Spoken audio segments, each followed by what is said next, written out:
นอนฮนมาถึงเท้าลูกหือตื่นปกบันละกลุ่มพามือวันอ่ำกันเปิ้นเย้า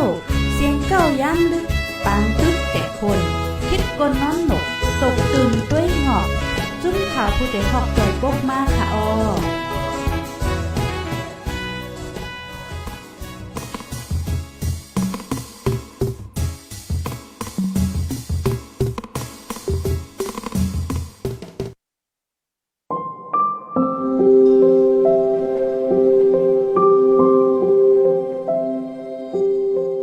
จ้อมนาง Customary International Law Rules 70 และ 71 แต่ไม่ว่าห้ามใจลงไล่และป้ายตึกอันจ้างให้เธอมาเจ็บเฮาแห้งอันนั้นอันใดจ้างเป็นลองทุกค่าอันถูกดีเป็นห้ามใจเครื่องยิบอันจากแพ้ไล่ก้นซึกก้นเมืองโคของซึกโคของก้นเมือง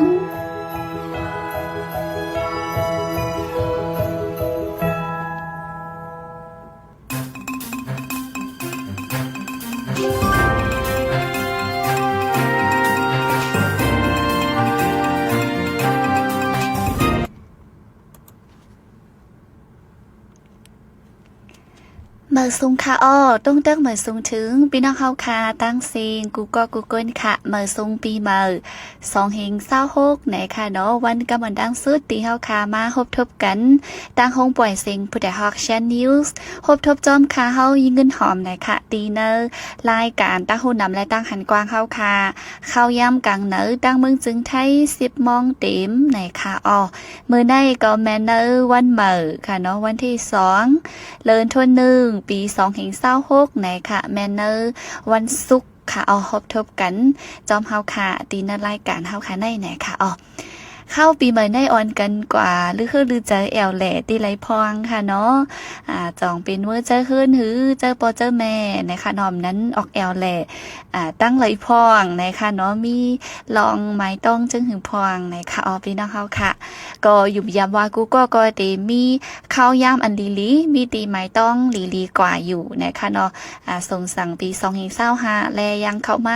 2/26นะคะบุญจากรายการเฮาค่ะวันมื้อนี้ยิงเงินหอมก็ไล่หางแฮนตีเอาลองตั้งตีอันว่าเฮาตีไล่เฮ็ดถือมุ่นแม่แหลกลายแปดอักแก้งตั้งยามอันหมอดสันข้าวยามไหนค่ะหนังว่าข้าวยามมีกาขันเป็นเงินเป็นคำไหนแหละพอเฮากลุ่มจันข้าวยามมือพกมือฮื้อจ่องเฮ็ดเลินหน้าเลินลื่นปีหน้าปีลื่นจ่องก้อยเตเฮ็ดในหลีเซลายและโกตกลาตกลื่นค่ะนะก้นกูก็ในนำละตึ้นมีฟิงยามอักแก้งตั้งยามอันหมดจันข้าวยามค่ะไว้ให้กั้มก่อนกั้มก็เฮ็ดนะหรือมาบ่พุกจ่องก็เฮ็ดเฮ็ดไหนค่ะนะก็เปิดจังนั้นแหละก็ติอ่อนพี่น้องเฮามาเล็บเฮ็ดตุยลองในค่ะเนอปีเมื่อในตึกหาวันที่2ค่ะเนาะสังเจอว่าเฮาคันเน็ตแหลกลายกว่าเนี่ยมันก็ตึกคึดอยู่ค่ะเนาะ2/26ในตึกเตมีกาขันอยู่นะคะก็กาเพราะว่านั่นแหลกลายเนี่ยก็เหลือ1ลิสิลายข้าวยามค่ะนะ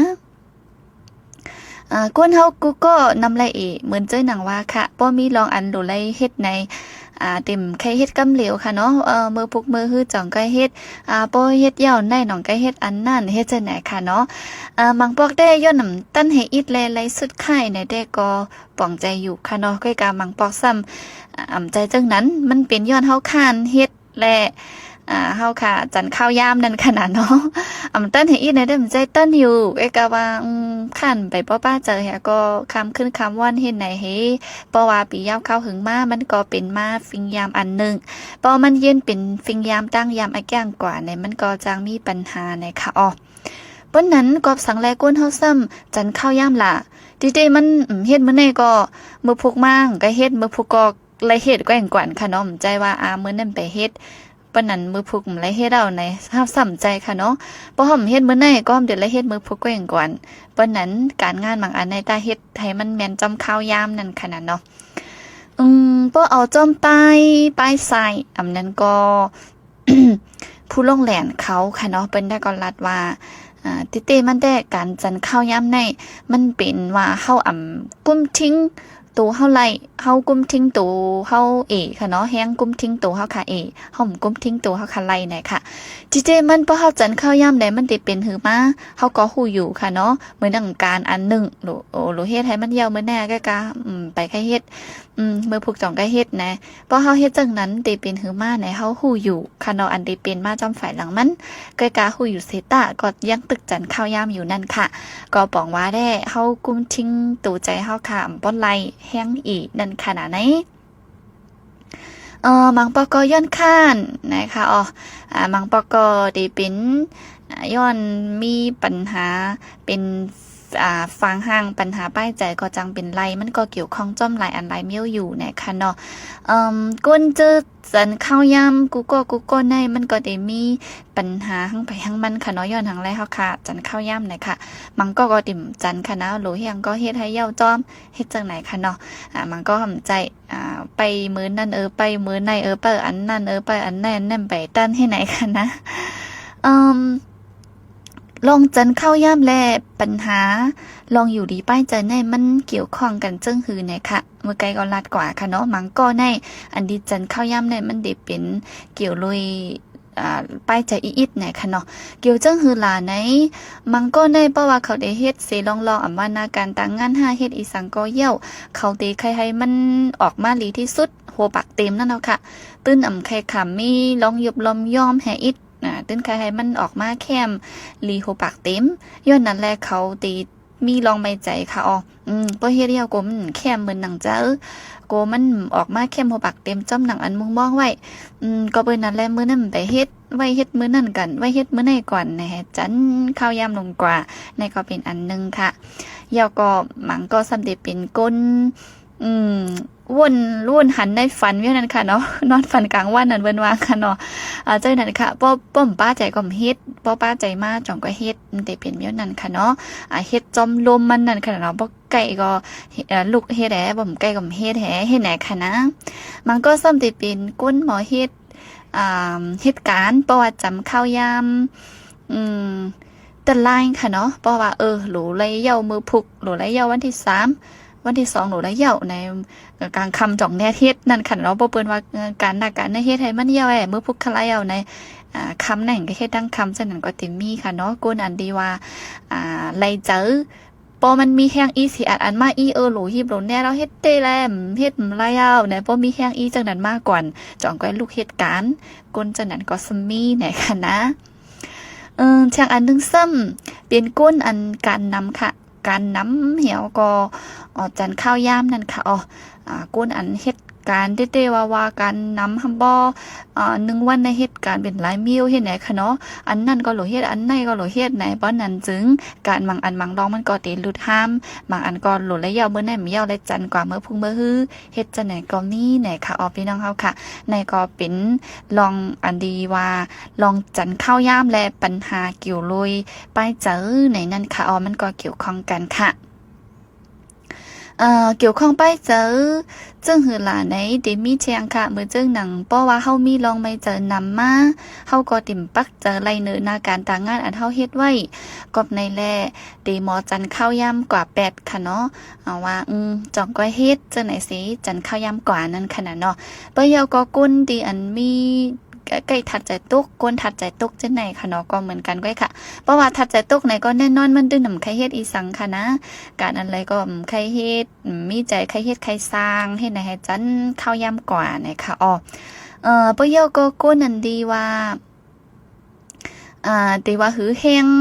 ปักเจอเนื้อนาการต่างงานอีกเจ้าไหนค่ะเนาะก็ตีหมอจันข้าวยามเหมือนกันไหนค่ะเยาก็ก้นเหมือนเจิ้งเฮาค่ะลัดกว่ามือไกล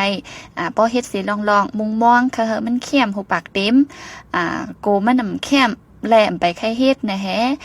จันข้าวยำกว่าวันยาวันที่ไหนก็มีไหนค่ะย้อนนั่นแหละข้าวยำก็หึงกว่าติ๊กๆไหนค่ะพี่น้องเฮาค่ะ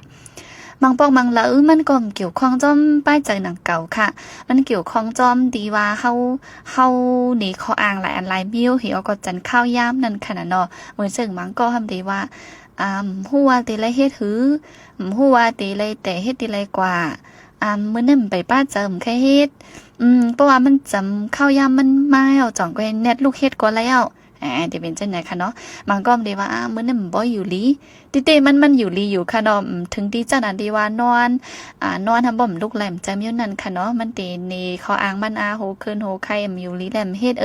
ติๆมันสังไคเฮ็ดมันก็เฮ็ดอะไรอยู่นั่นขนาดเนาะและมันก็ได้ว่าไปถึงข้าวยามมัน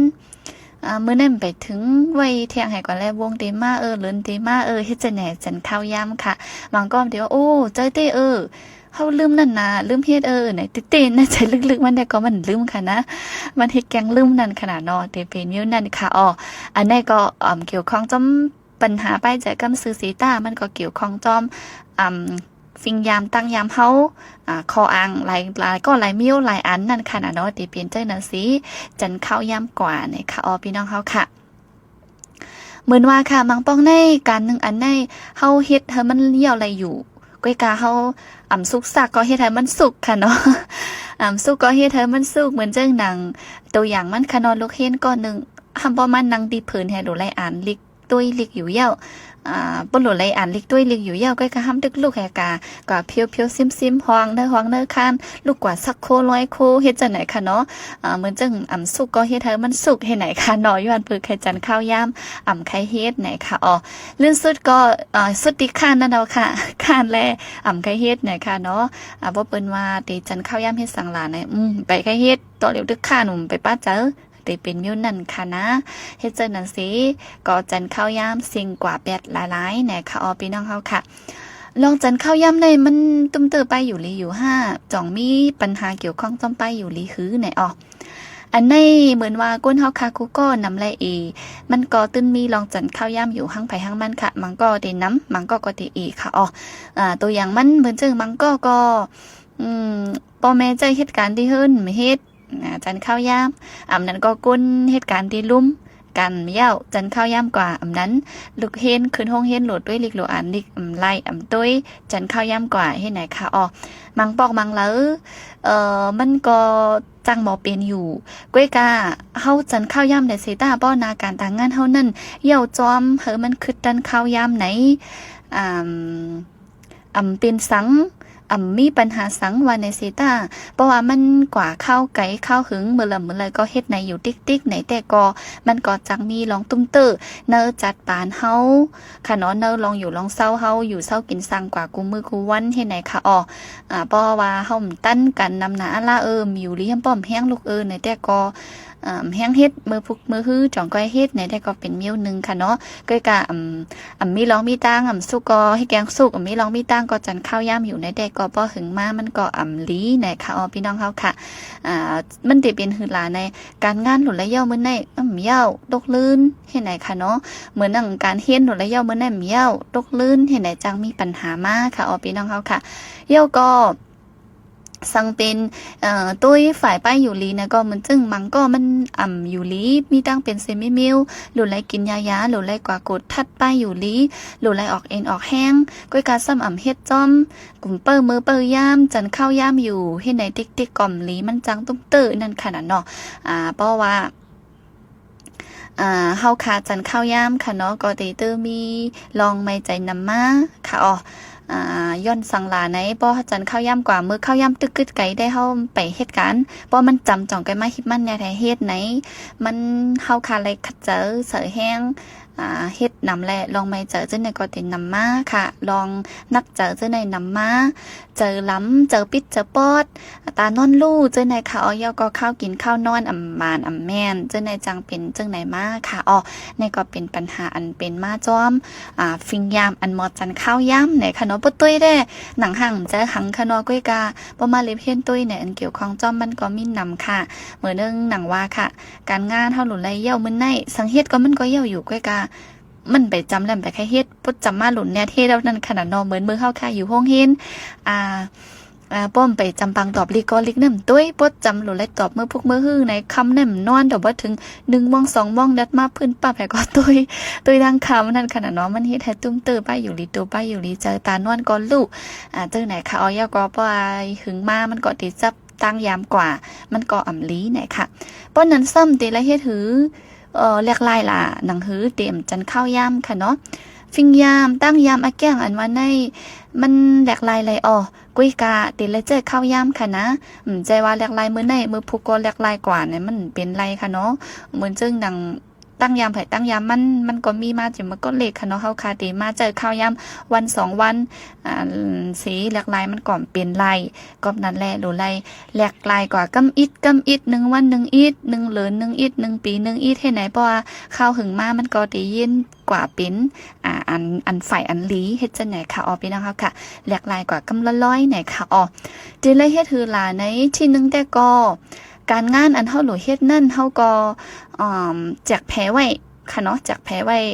ตอนหลายตอนนั่นให้ไหนค่ะใจว่าวันเร็วก็มาหุบกันตั้งหมดตั้งปีแถมมาเฮ็ดมื้อเร็วกันในเพราะจังนั้นไผก็เต็มไกเฮ็ดค่ะเนาะกันในมันนำหนาละพระบ่มก็โหไล่กึ่งกลางมาเฮ็ดวันเดียวกันหมดเนี่ยมันเต็มเป็นไรค่ะเพราะว่าจังนั้นในไผก็ติข้านเฮ็ดติดจันข้าวยามค่ะเนาะมาวนด้วยมื้อแล้วก็ลุ่มไหลเรืออยู่ได้มื้อในการนำนาในแฮมใครเฮ็ด8ข้าน8แห่ติดจันข้าวยามค่ะย้อนนั่นแหละการงานอันเฮาหลุเฮ็ดนั่นก็ให้จักแพ้ค่ะเนาะเฮ็ดกว่ากำอิดเฮ็ดลือนั่นขนาดน้อมใจว่าเฮ็ดกำเหลว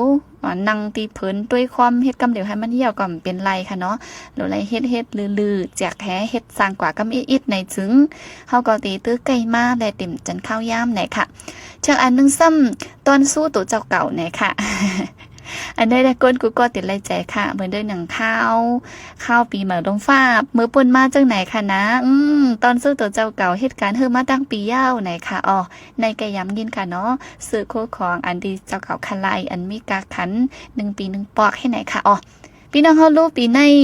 จ่องซื้อทางตอนตัวเจ้าเก่าพ้องค่ะไรเฮือไรมอยเหตุการณ์มาเนอปี2025ไหนค่ะลองตอนสู้ตัวเจ้าเก่าในก็เป็นอันดีว่าเฮ็ดให้เฮาค่ะมีจักใครเหตุการณ์ค่ะ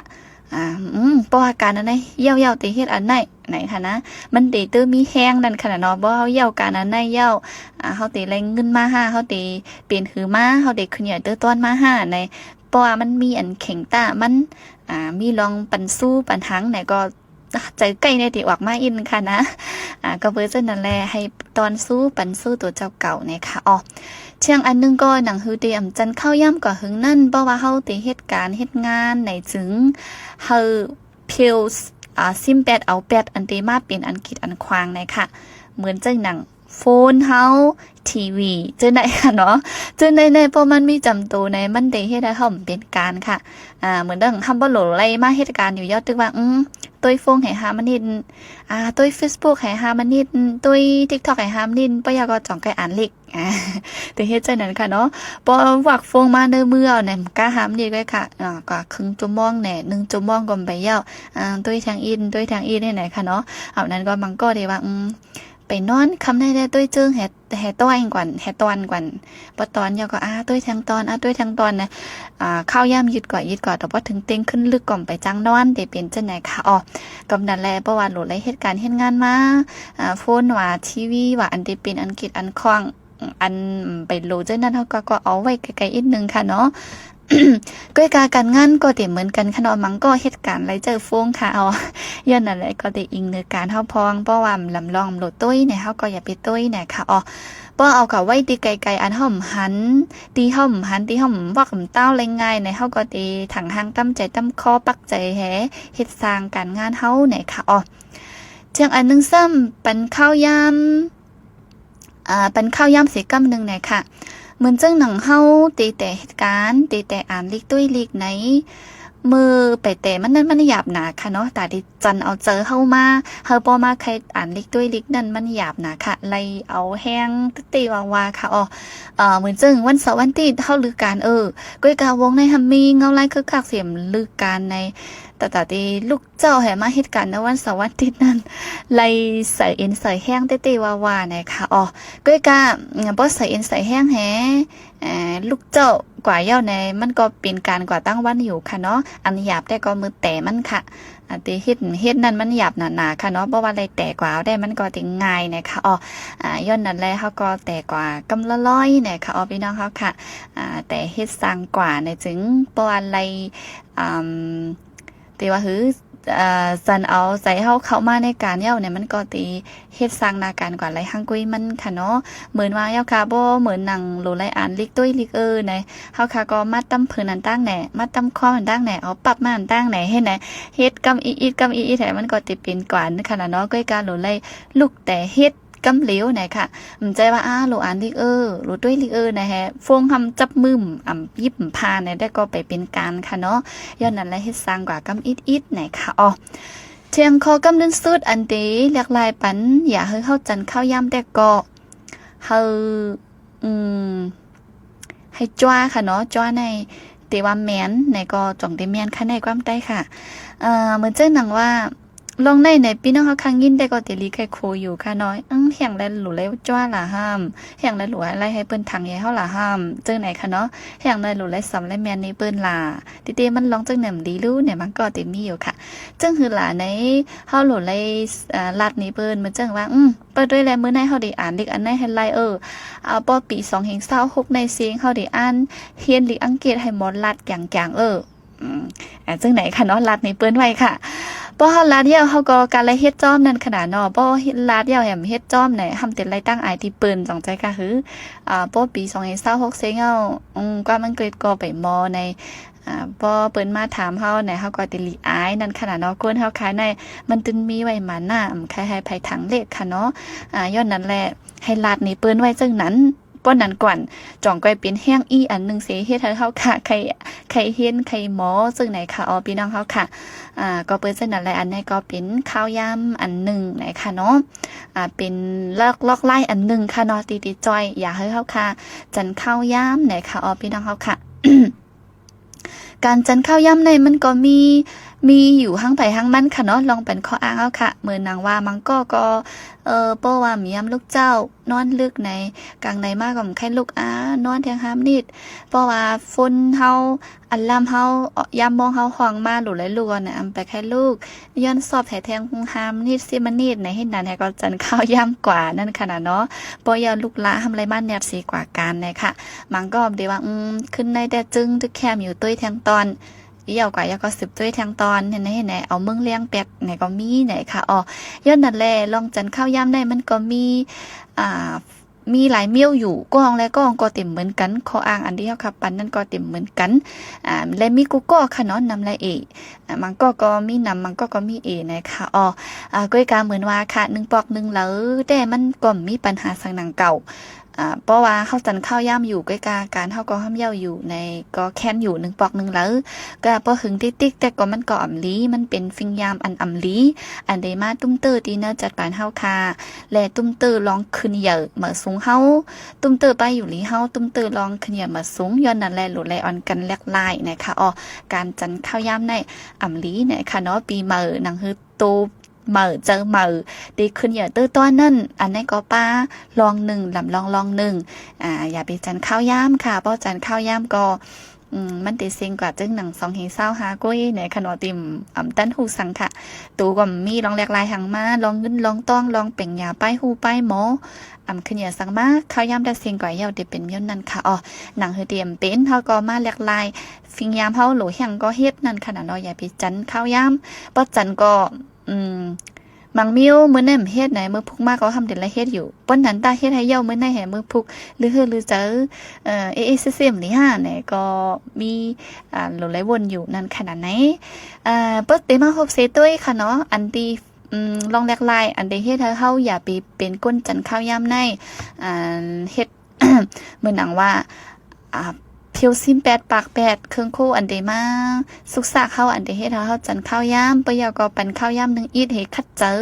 แต่การงานเฮาค่ากว่าค่ะเนาะยาก็ตอนสู้ตัวเจ้าเก่ายาก็การอย่าไปมาฮุบเสเฮ็ดมาเร็วกันให้จักแผเสเฮ็ดกว่ากำอีดนะคะอันนี้ก็เป็นขอแนะนำกำพองตีจังมาจอยหลากหลายปันตั้งยามอันเฮาค่ะจันข้าวยามนั่นไหนค่ะยุ่มยามมาสังพี่น้องเฮาค่ะเอาเจอไหนกว่าเจอตุ้ยเรียกลายตุ้ยตั้งยามเฮาไหนมันก็ตีแค้นมาอยู่ค่ะเนาะเหมือนยิ่งเงินหอมรัดกว่าเมื่อไกลฟิงยามแก่งอันมาในมันก็เป็นมิวเรียกลายไหลก้อยกะหลุดไหลแจกข้าวยามเรียกลาย มื้อไหนใครๆมื้อพุกดีกว่ามันก็เป็นไรค่ะเนาะหลดไรเฮ็ดกว่ากำร้อยๆค่ะอ๋อว่าหึงมามันก็ตินนำมาตีไข่เป็นอันดีกว่านั่นค่ะเนาะบ่มเฮ็ดมื้อไหนมื้อพุกมาก็ติมื้อไหนกุ้ยบ่ว่าแต่เฮ็ดไว้มื้อไหนยังก็กำยังไหนมันก็ติหันถ่ายมันมาไหนค่ะอ๋อก็ปีมื้อไหนก็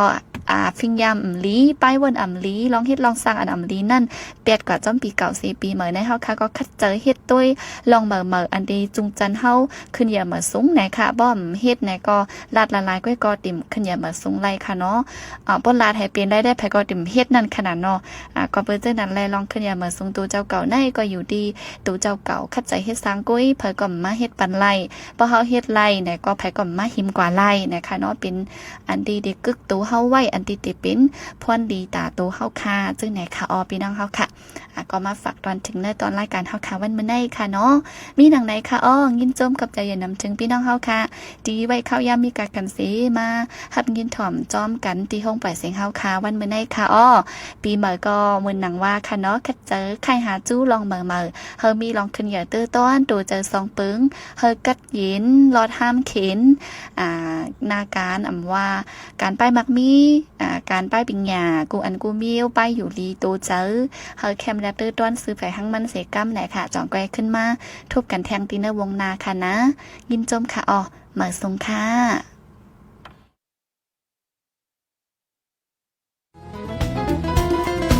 ผู้โดยหอกคันปากพาวฝากดังตู้เสียงโหใจกวนมึง SHAN Radio